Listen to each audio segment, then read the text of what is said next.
ticket straight to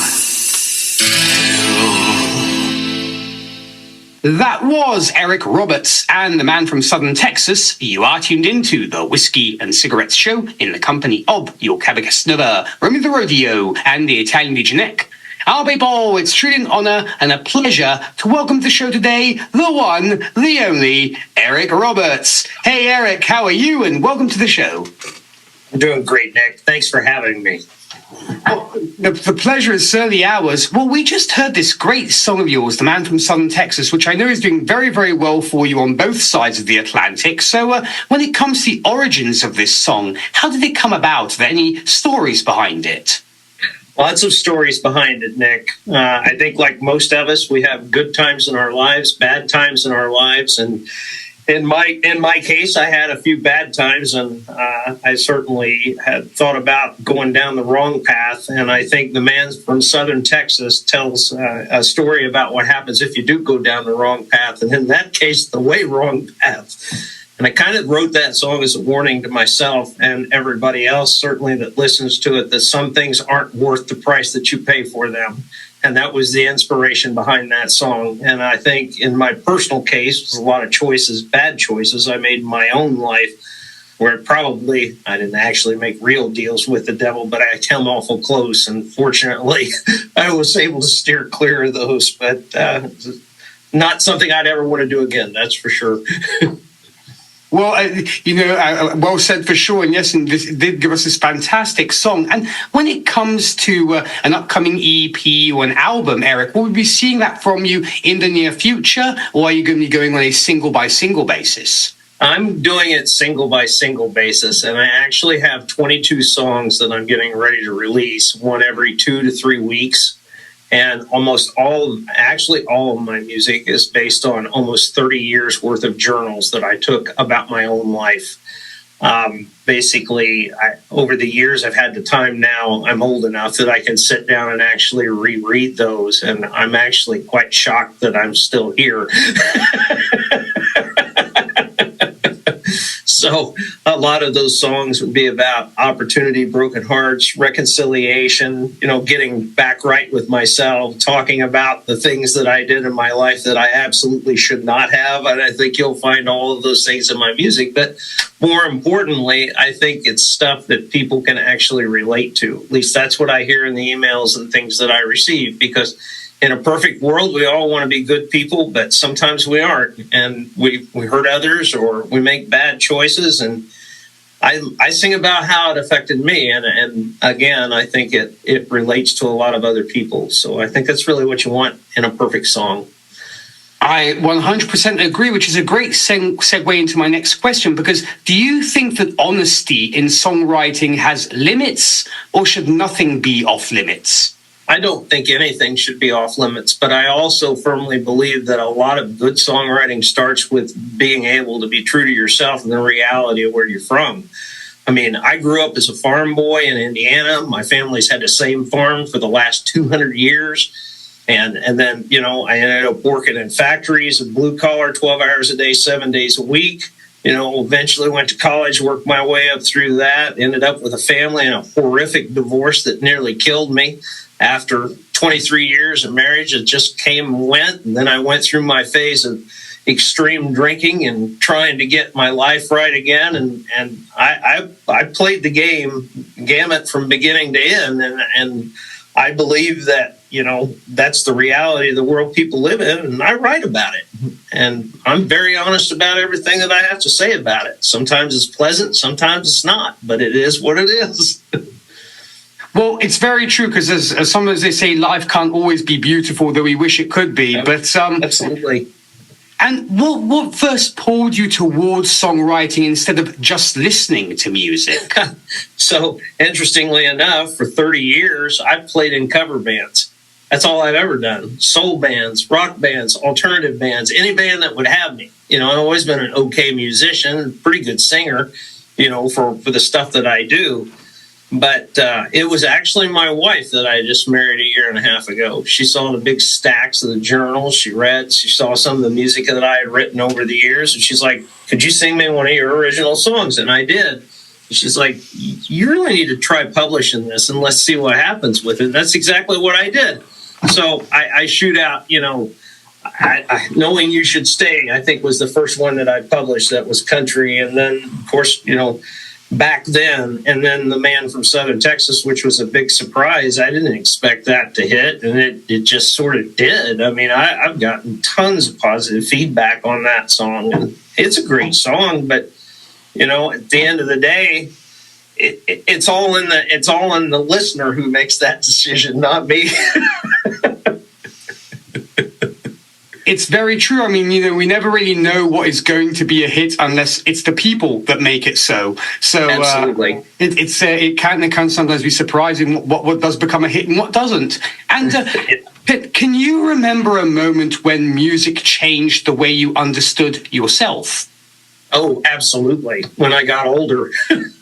I mean, I think to me, is like I said, most of my experience over the years has been in alternative music, rock and roll, such and so forth. And then one day after going through divorce and, almost losing everything, then all of a sudden it all clicks. I grew up on country music, riding in the back of my mom and dad's 1978 Cutlass, listening to the 70s, Merle Haggard. And then all of a sudden, I just lived the Merle Haggard life for the last 10 years. And now all of a sudden it's like, hey, country's been there for me all along. I just never listened to it. And now that's really all I want to do is country music. And more importantly, writing it myself. I mean, the whole thing is a transition for me. It's one thing to stand up on stage and sing other people's songs, but now I'm singing about my life. It's a whole new experience for me now. And I'm so glad you decided to get into the country music game and as a singer-songwriter as well. And what emotion do you find hardest to write about without sounding cliche? So I think reconciliation sometimes, because at least for me, it's very, very easy for me to write songs about how it hurts, because that's the part I remember the most. But the part that I don't appreciate the most is that I made it through. And sometimes I don't feel like I resonate well enough when I say that I'm still here and I made it. And that's sometimes the part that I struggle with writing, because I should feel proud that I did make it, but sometimes I still feel guilty for ever being there in the first place. But hey, at least you turned a corner, and quite the corner indeed, and we're very, very glad that you did.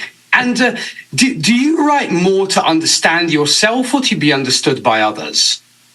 I actually write music and sing it purely for therapy for myself. And then what I find is that there's a whole host of people that have went through the same thing. And then what I end up with is I end up getting emails and making connections with people that are like, hey, I understand. And actually that in and of itself helps me know that I'm okay. Yeah, go ahead. I mean, just to be honest with you, this was never about going out and building fans and making money. It was to help me more than anything else. And the fact that people actually are enjoying this is just side dressing and exciting. And I think it's really nice. Well, you're definitely in the game for the right reasons. And and what role would you say memory plays in your writing? And how reliable do you think it is? I think it's very reliable because it's on paper. I probably have enough journals I could write an autobiography about myself, 10,000 pages long, because before music, it was about writing it down and reflecting on it later. So I would say that what you hear and what you see, I certainly use the metaphors sometimes to tie it together. So I'm not talking about direct events, but everything you're going to hear from me, I lived through. Well, of course. And if you could talk to the version of yourself who wrote your first song, what would you say to him? I would say that I'm proud of you for being able to make it as far as you have, considering all the burdens and things that you had to deal with in the past. You still come out strong. You were still a good father. You were still a good mentor. You still were able to help other people. even though you carried the burdens yourself for way too long. Well, and as I said, you definitely should be very proud of yourself indeed, because you're putting out some fantastic, fantastic music, and we're going to be getting into that here shortly. But before we do that, Eric, for those who want to find out more about you, your music, upcoming gigs, and what have you, where can we send these folks to? I would send them to my website directly, which is www.eric.Roberts.com. And that's where I'm going to be broadcasting most of my live show information, certainly my upcoming music. We're looking at trying to build an email list of folks to jump on and stay connected that way as well. Fantastic. Well, folks, you definitely know where to go for more Eric Roberts goodness. And speaking of great things, Eric, we're going to see out here with another fantastic song of yours, which will be Back Home. Now, when it comes to this one, any stories behind this one? Lots of stories. I think that, at least for me in a relationship, one of the hardest things that I struggled with is you constantly, with somebody, you learn to take them for granted, even though it's not something that you really ever wanted to do.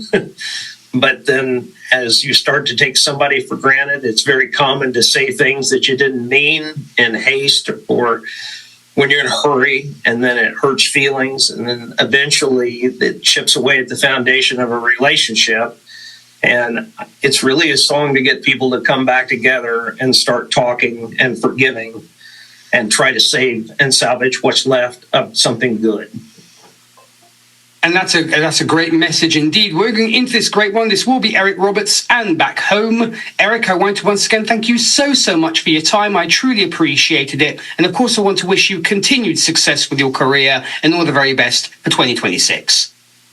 Thanks, Nick. I appreciate it. Oh, we certainly appreciate you, sir. Well, people, you heard it from Eric Roberts. Be sure to check him out. To do so, he is definitely worth your time. Here's the great song of his. This will be Back Home. You are tuned into the Whiskey and Cigarettes Show with your Italian DJ Nick. We'll be right back after this.